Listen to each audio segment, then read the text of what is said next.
Hello students, welcome back to my channel. आज हम financial management का topic meaning and scope of financial management discuss करेंगे। So financial management क्या है? Financial management refer to that part of management activity which is concerned with planning and controlling of firms financial resources. So financial management क्या है? Planning and controlling किस चीज़ का? Financial resources का। हमारी company में, हमारे बिजनेस में जो भी पैसा है उसका ही रिगार्डिंग प्लानिंग करनी और उसके खर्चे को, उसकी स्पेंडिंग्स को कंट्रोल करना। ये सब कुछ किस में आता है? फाइनेंशियल मैनेजमेंट में। It deal with finding out various sources for raising fund for the firm. Firm में पैसा कहाँ कहाँ से लेके आना है, उसके सोर्सेज को देखना, उसको मेंटेन करना, ये सब कुछ किस में आता है? फाइनेंशियल मैनेजमेंट में। The source must be suitable and economical for the need of the business. जो सोर्स हम लेके आ रहे हैं, जिससे हम फाइनेंस अपने बिजनेस में लेके आ रहे हैं, वो बिजनेस की नीड्स के लिए सूटेबल हो। The most appropriate use of such funds also form A part of the financial management. जो फंड हम लेके आए हैं उसका जो सोर्स है वो तो सूटेबल होना ही चाहिए, लेकिन उसका अप्रोप्रिएट यूज भी होना चाहिए। ये सब कुछ किसका पार्ट है? फाइनेंशियल मैनेजमेंट का। Financial management is applicable to every type of business organization irrespective of its size, kind and nature. It doesn't matter कि कौन सा साइज है फर्म का, स्मॉल है, बिग है, कौन सी नेचर है, मैन्युफैक्चरिंग कंसर्न है, प्रोडक्शन है, क्या है, सेलिंग कंसर्न है, ये मैटर नहीं करता। जो फाइनेंशियल मैनेजमेंट है ये एवरी टाइप ऑफ ऑर्गेनाइजेशन के लिए ज़रूरी है। ये मैटर नहीं करता कि वो स्मॉल कंसर्न है कि बिग यूनिट है। This subject important and useful for all types of ownership organization। ये भी मैटर नहीं करता वो सोल प्रोप्राइटर है, पार्टनरशिप फर्म है, या किस टाइप की ओनरशिप की ऑर्गेनाइजेशन है। बट फाइनेंशियल मैनेजमेंट जो अपना एक गुड रोल, एक इम्पोर्टेंट रोल प्ले करता है in every size of organization. ठीक है। Where there is use of finance, जिधर भी यूज ऑफ फाइनेंस हो रहा है, फाइनेंशियल मैनेजमेंट उधर हेल्पफुल है। Every management aim to utilize its fund best possible and profitable वे।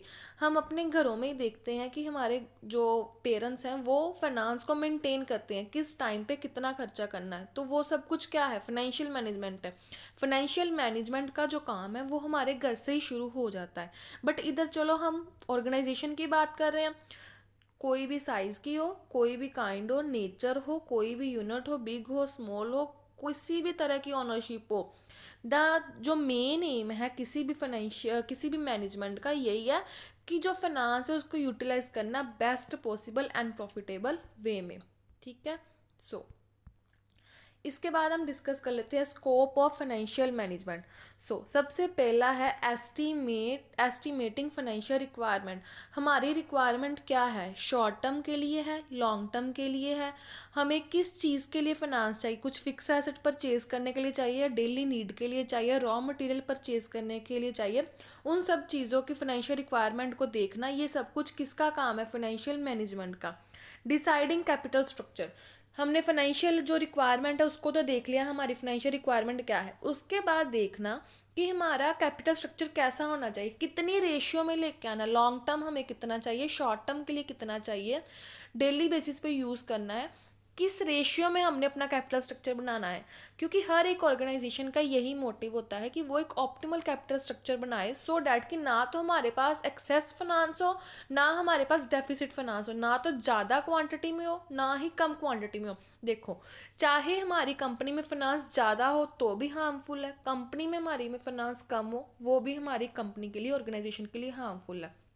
कैसे हार्मफुल है? देखो, एक लिमिट होती है फाइनेंस रखने की, अगर उससे ज़्यादा फाइनेंस रखेंगे, ओ एक्सेस अमाउंट में फाइनेंस रखेंगे, तो हो सकता है कि मैनेजमेंट जो है उसका मिस यूज़ करे, उसका गलत यूज़ करे। क्योंकि अगर वो एक्सेस फाइनेंस को हम कहीं और इन्वेस्टमेंट कर देते उसकी, तो वो हमारी कंपनी के लिए ज़्यादा बेटर होता, हमें रिटर्न मिलना था। ठीक है। अगर हम एक लिमिट से कम फाइनेंस रखते हैं तो क्या होना है, जब हमारे पास कोई अपॉर्चुनिटी आई तो हम उसको लूज़ कर लेंगे, क्योंकि हमारे पास फाइनेंस ही नहीं होएगा तो हम कैसे उस अपॉर्चुनिटी को ग्रैब कर पाएंगे। ठीक है। सो क्या है, एक लिमिट होती है फाइनेंस की, इससे ज़्यादा जाएंगे तो भी हमारे लिए डेंजर है, इससे कम जाएंगे तो भी हमारे लिए क्या है, डेंजर है। सो इस लिमिट, एक गुड कैपिटल स्ट्रक्चर बनाना है सो डैट कि ना तो एक्सेस हो ना ही डेफिसिट हो, ठीक है। इसके बाद है सिलेक्टिंग सोर्स ऑफ फाइनेंस।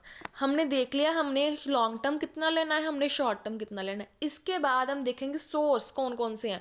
जैसे मैंने सोर्सेज ऑफ फाइनेंस की वीडियो अपलोड करी हुई है, सो आप उधर से देख सकते हो कि वेरियस सोर्सेज ऑफ फाइनेंस कौन से हैं। अगर हमने लॉन्ग टर्म के लिए फाइनेंस चाहिए तो शेयर, डिबेंचर देखो।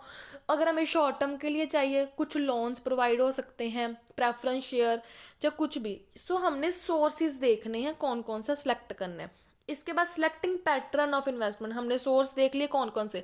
अभी देखना है जो फाइनेंस आया उसको किस पैटर्न में हमने इन्वेस्ट करना है, किस वे में।